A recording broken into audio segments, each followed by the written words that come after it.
Attention pour les couleurs. Envoyez.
Août 2015, nous fêtons le 71e anniversaire du débarquement en Provence.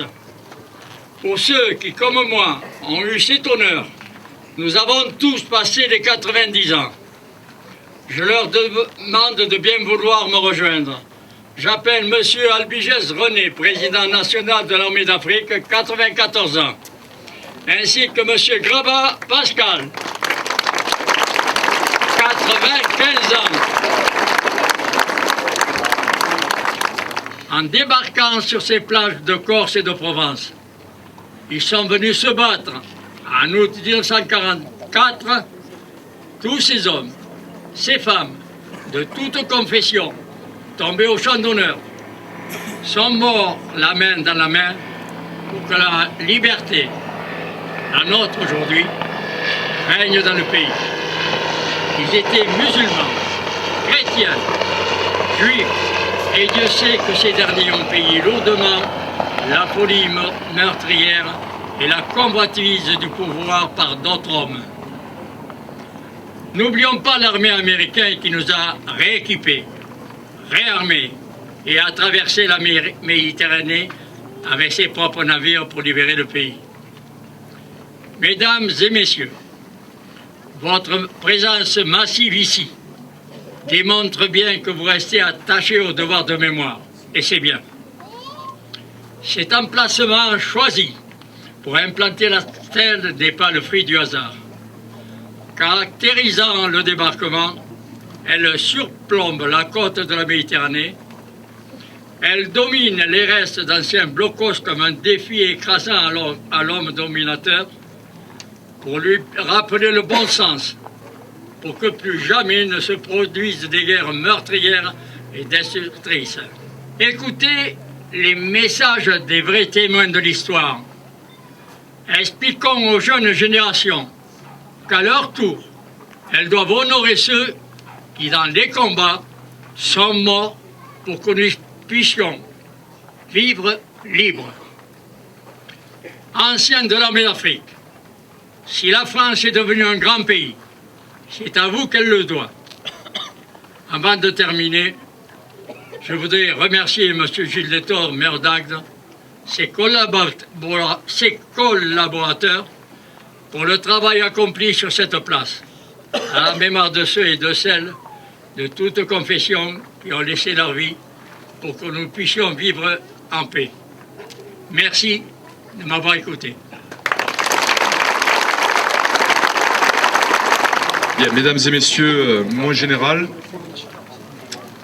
mesdames et messieurs les présidents des associations patriotiques et leurs porte-drapeaux, je veux saluer tous nos visiteurs qui sont là aujourd'hui. Ça nous fait chaud au cœur de vous voir si nombreux sur ce mémorial dédié à tous ces valeureux combattants de l'armée d'Afrique qui ont débarqué non loin d'ici sur les côtes méditerranéennes.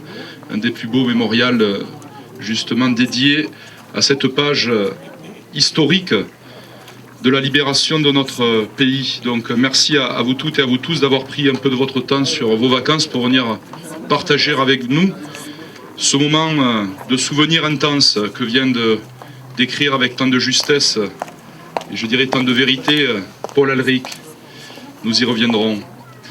Vous le savez, à l'aube du 15 août 1944 était donc déclenchée l'opération Dragon destinée à libérer le sud de la France de l'occupation nazie et à reconquérir les ports stratégiques de Toulon et de Marseille et surtout à opérer la jonction avec les forces débarquées 2 mois plus tôt en Normandie et qui s'apprêtent à rentrer dans Paris. Avec le débarquement en Provence, c'est la bataille décisive qui s'enclenche, celle qui conduira les troupes de la première armée du général Delattre de Tassigny et ses plus de 300 000 combattants jusqu'en Allemagne et jusqu'à la capitulation de celle-ci. La première armée était composée pour l'essentiel de Français d'Afrique du Nord, qui, indépendamment de leur appartenance ethnique ou religieuse, combattirent ensemble dans la fraternité, unis par un même amour de la patrie.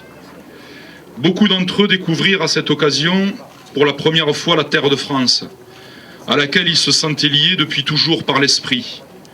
La culture et le sentiment d'appartenance à une civilisation de liberté, de paix et de tolérance. Beaucoup d'entre eux devaient y laisser la vie, ayant poussé leur engagement patriotique jusqu'au sacrifice de leur propre existence. Parmi ces hommes et ces femmes de courage et de conviction, il y avait un grand nombre de pieds noirs, dont la mobilisation contribua fortement à la réussite de l'opération et surtout à renforcer le rôle de nos armées dans la victoire finale des forces alliées. Le débarquement en Provence, pour être un succès, nécessita aussi l'engagement des forces françaises de l'intérieur. Ce fut notamment le cas sur notre littoral et son arrière-pays, où les maquis furent actifs et apportèrent une contribution essentielle à la reconquête du territoire national. Et puis bien sûr l'engagement des forces américaines. Et d'ailleurs vous avez derrière moi l'ensemble des blasons qui ont été gravés dans le basalte, et qui ont été faits par les services municipaux et qui rappelleront à jamais à toutes les générations qui nous succéderont l'engagement de tous ces hommes et de toutes ces femmes, ça a été précisé. Notre ville d'Agde a vécu douloureusement cette période tragique qui ne s'acheva pas le 19 août 1944 avec le départ définitif des Allemands, puisque de jeunes Agatois auxquels notre cité est à jamais reconnaissante sont morts au combat. Dans les jours et les semaines qui suivirent, qu'ils sachent, en ce jour de commémoration, que nos passés les accompagnent. Et c'est toujours avec une profonde émotion que nous prononçons les noms de Claude Vignier, Alexandre Dreuil, Louis Bage, André Végalier, André Chassefière, Jean Roger ou encore Daniel Richaud. Liste non exhaustive de ceux de nos compatriotes agatois qui sacrifièrent leur vie pour notre liberté. C'est sans nul doute vers eux et vers tous ceux qui l'ont accompagné tout au long des combats auxquels il a participé qu'iront les pensées de Paul Alric qui vient de nous faire son discours. Quand il lui sera remis dans un petit instant, mesdames et messieurs, la Légion d'honneur. Je veux rappeler ici l'engagement héroïque du maréchal des logis Alric, qui débarqua à Saint-Raphaël le 21 septembre 1944, puis participa à la libération du pays avec ceux de son régiment de cuirassiers. Avant d'être blessé en Franche-Comté, ce qui ne constitua pour lui qu'un empêchement momentané, puisque rétabli, il rejoignit ses camarades en Alsace et participa à l'invasion et à la libération jusqu'en Allemagne et en Autriche, qui devra aboutir à la capitulation des nazis. Paul Alric, Je veux vous redire ici, au nom de tous les Agatois, la reconnaissance de nos compatriotes pour ce que vous avez accompli avec vos frères d'armes, au service de la France et des valeurs qu'elle incarne. Votre courage et votre abnégation forcent l'admiration de tous. Et il est bon que notre jeunesse puisse s'inspirer d'exemples comme le vôtre. Vous qui avez appartenu à une génération dont le sens du devoir et du sacrifice ont été l'honneur de la France. C'est avec à l'esprit le souvenir de ce que vous avez accompli que nous nous tournons vers l'avenir, forts de ce sentiment d'appartenance à un grand peuple qui, en toutes circonstances, finit toujours par se montrer à la hauteur de son destin. Vive la République, vive la France.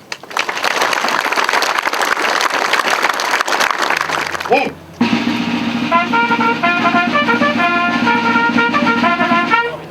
Ouvrez le banc.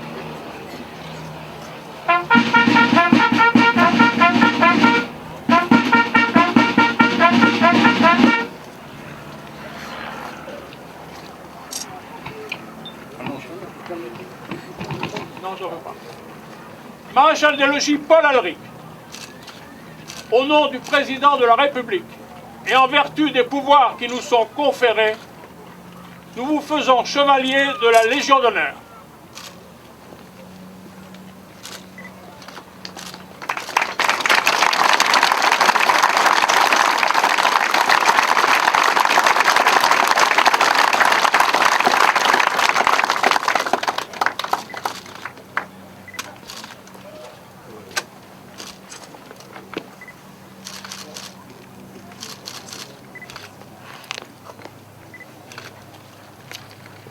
Fermez le banc.